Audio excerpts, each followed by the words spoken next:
Ask not for whom the bell tolls, it tolls for booktube. This is the 12 books of the apocolypse tag. It was originated maybe by Mark from Books with Elvis. I saw it with books, songs, and other magic. So let's see. What would one take down into the bunker, I guess is sort of the idea, right? To survive the apocalypse. Well, the assumption being that one wants to survive, right? But I learned from the movie The Day After in the early 80s, I guess, about a nuclear disaster, that I did not want to survive. I want to be one of the insta-skeletons in the first wave. Survival was horrible. If I did want to survive, it would probably be 12 books along the lines of Idiot's Guides to Farming, what do you call that? First aid, things of that nature. However, since I will want to eat while I as long as I do linger there, I'm going to go with the Idiot's Guide to Mushrooms. Several reasons. I love mushrooms. They grow down in the dark, and some of them are psychedelic. True story. I grew up in and have often lived in intentional communities, including communes and all kinds, including one called Kumbaya. And yeah, I am the original hippie. And I found a really cool one down in South America somewhere that I wanted to go to that was about cultivating mushrooms. And I, in my naivete, thought that they meant like porcini. No, they meant psychedelic. Okay, so there's my Idiot's Guide. But since I don't, and by the way, along those lines, you'll end up eating your book, won't you? Because you're going to run out of food. So eventually, I'm going to take a scratch and sniff book, a sticker book. You know the scratch and sniff stickers. Do you remember those? So at least I'm going to go out eating. My main paper is going to be grape smelling or watermelon. So as an alternative to survival books, I'm going to take the Tibetan Book of the Dead to help prepare myself for my passage into the next phase, my escape from the bunker. For now, let's assume that I'm going to be down in there for at least a little while. So we're going to need some good literature. Well, I'm definitely going to want Calvin and Hobbes. No, not the philosophers. The Calvin and Hobbes Omnibus is always my go-to when I'm down in the dumps. I got to have my humor right up front. So I will definitely take Calvin and Hobbes. I think also, now by the way, we're picturing that I'm in a bunker, but if I'm humping things, then I'll take what I would have taken had I lasted longer than 1 week on my Appalachian Trail through hike plan of 6 months. A book that's very, very light, but tons of words to get you through the years.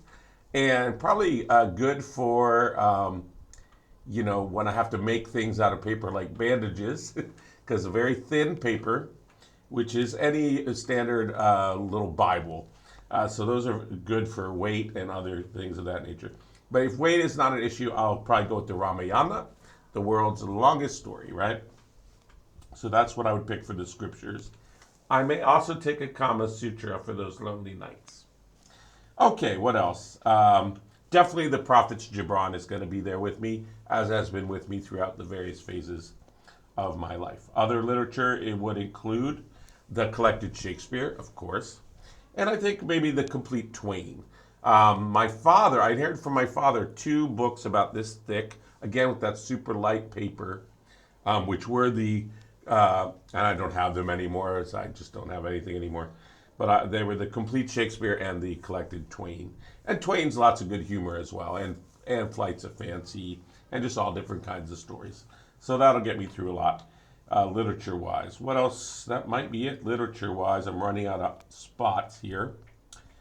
Because I do want to have one spot for the, that massive small book of paintings, like 100 best paintings of the world or something like that. So I definitely want to have an art book like that for some visual stimulation.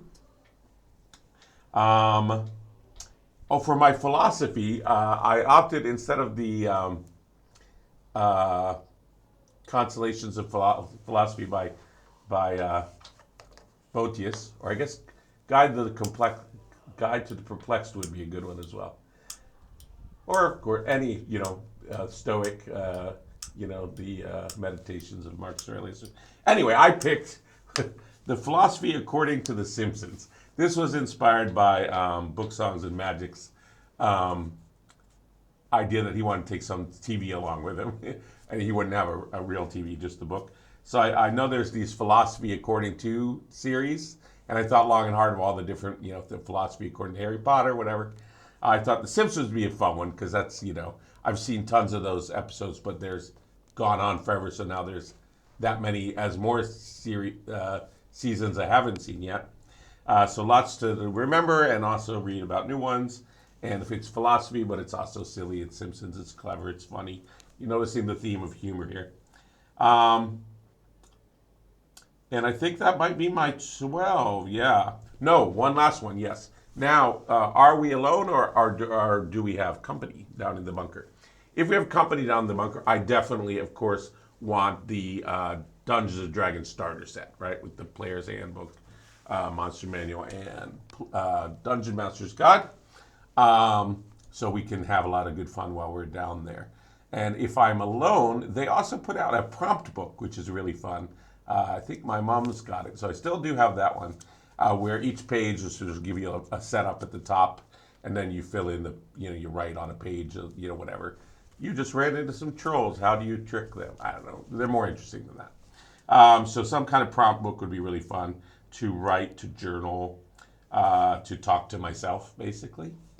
Yeah, that's my 12 books of the apocalypse. Let me know what yours are. I'll tag some people in the comments. I did remember, I did once have the last time I had a library full of books. It was mainly folklore. So, I had Frasier, I had just, all the different geographic areas at the groups. I had probably, 50, 60 folklore books, and then some other fun things as well, but that was the bulk of it. So I once did have a bookshelf like this, like this one that you guys usually have behind you. This is the last one I had, and I lost it on the road to the Appalachian Trail. Our car made it to the middle of Texas, driving cross country, and died on a hill in the middle of Texas. And we had to sell it for scrap and get a Mexican bus on to Atlanta to start the trail there at Stone Mountain. But the only thing I regret of that is not the car, but the trunk was full of those books. But what I like to think is that my loss is rural Texas's gain. So somewhere in rural Texas, there's a little town that I like to think their library has an amazing folklore section. Full of folklore, tons of diversity and scholarly things and some sort of new agey stuff that you just, love to imagine being in the middle of Texas somewhere. And changing minds and changing hearts. So thanks to this prompt also for that memory, and thank you all for listening along to my rambling. And I'm going to tag some people, which I sometimes forget to do, down in the description. But any of y'all who would like to do this tag, let's do it. Let's survive the apocalypse. Let's have some fun.